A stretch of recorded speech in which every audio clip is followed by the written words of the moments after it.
आज की कथा में आपका स्वागत है। आज की कथा में आपको शिवजी और उनके सर्प के बारे में बताऊंगी।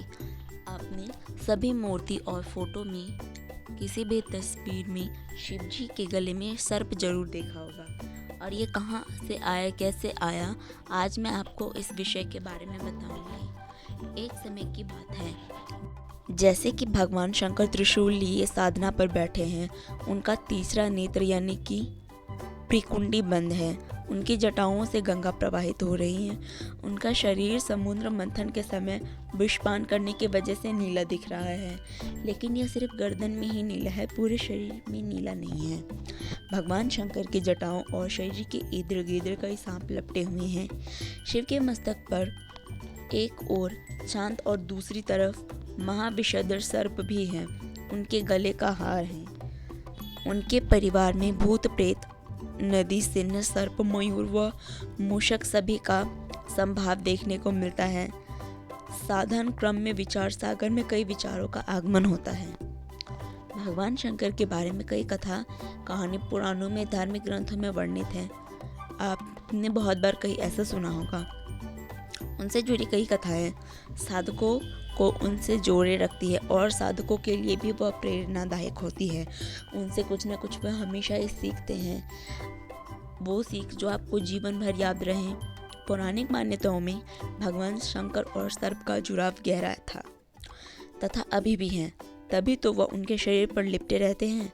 यह बात सिर्फ मान्यताओं तक नहीं सीमित नहीं, बल्कि यह इस कलयुग में भी हकीकत में परिलक्षित होती है।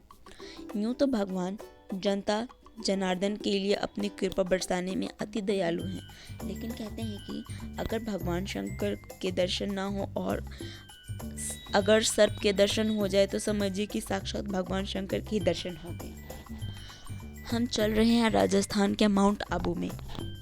माउंट आबू राजस्थान का इकलौता हिल स्टेशन है जो अर्धकाशी ही कहलाता है। पौराणिक मान्यताओं के और पुराणों के मुताबिक माउंट आबू अर्धकाशी इसलिए कहलाता है क्योंकि यहाँ भगवान शंकर के 108 छोटे बड़े मंदिर हैं। दुनिया की इकलौती जगह जहाँ भगवान शंकर नहीं, उनकी शिवलिंग भी नहीं है।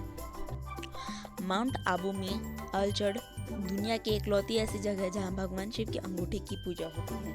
भगवान के सभी मंदिरों में उनके शिवलिंग की पूजा होती है, लेकिन यहाँ भगवान शिव के अंगूठे की पूजा होती है। यहीं एक मंदिर है पांडव गुफा के करीब, जहाँ के बारे में कहा जाता है पांडवों ने अज्ञातवास के दौरान कुछ समय यहाँ बिताया था।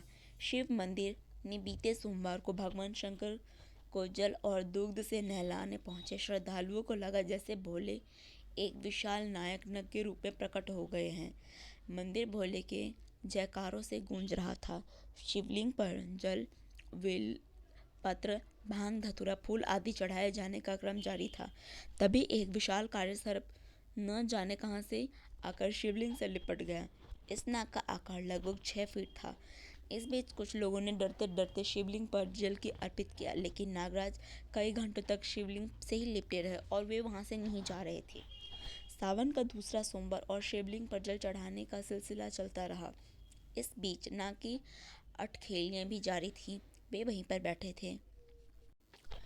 लोग हैरान थे, लेकिन जो लोग वहां थे उनके मुताबिक यह हैरानी उस सांप को नहीं थी। वह शायद निर्भय होकर आनंद की अनुभूति कर रहा था। इतने लोगों के बीच कोई सांप लगभग 6 घंटों तक शिवलिंग से लिपटा रहा।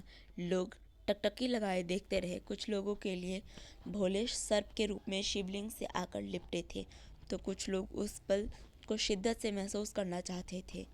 यही वजह थी कि मंदिर में भीड़ बढ़ने लगी। इलाके में खबर फैलने लगी। अचानक सर्प गायब हो गया। वहाँ श्रद्धालुओं के चढ़ाए पुष्प और जल तो दिख रहे थे, लेकिन सर्प नहीं। सांप इंसानों के लिए खतरनाक है क्योंकि वे काट लेते हैं और अपने जहर छोड़ देते हैं, लेकिन यह बात भी सच है कि उससे हम इंसानों से ज़्यादा डर लगता है, क्योंकि बहुत से ऐसे मनुष्य हैं जो सांप को भी मार देते हैं बिना वजह, जबकि अगर किसी भी सर्प को न छेड़ा जाए तो वो भी किसी भी मनुष्य को नहीं छेड़ता है। आस्था विश्वास की परिभाषा आध्यात्म की सीमाओं रेखा में सब कुछ मानने पर भी निर्भर है।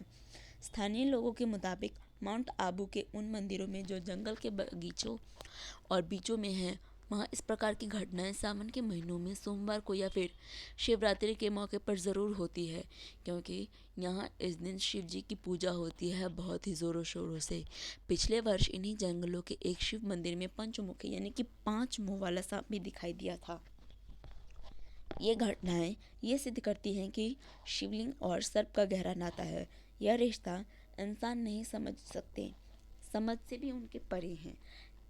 क्या माने क्या ना माने, यह हमारे विवेक पर निर्भर करता है। कुछ लोगों के लिए यह भोले का रूप हो सकता है, लेकिन कुछ का अंधविश्वास कह सकते हैं और इसे अंधविश्वास का नाम देकर इसे नज़रअंदाज कर देते हैं। लेकिन यह बात सोचने पर ज़रूर विवश करती है कि हज़ारों की भीड़ में एक सांप 6 घंटे तक शिवलिंग से कैसे लिपटा रहा, वह भी भोले के जय जयकारों और मंदिर में बजती घंटियों के बीच और इतने मनुष्य के बीच, क्योंकि उन्हें इतना तो पता ही होता है कि अगर मैंने कुछ करा तो मुझ पर पलटवार किया जाएगा। अगली कथा बहुत ही जल्द आएगी, तब तक के लिए आप जो अपलोडेड है वो देख सकते हैं। अभी भी शिव पुराण चल रहा है। शिव पुराण के अब कुछ ही वीडियो बचे हुए हैं अपलोड करना। उसके बाद मैं ब्रह्म पुराण शुरू करूँगी, जिसमें मैं आपको ब्रह्मा जी के बारे में बताऊँगी। सबसे पहले हमने शुरू किया था विष्णु पुराण, फिर शिव पुराण। शिव पुराण के बाद अब मैं बताऊँगी ब्रह्मा पुराण।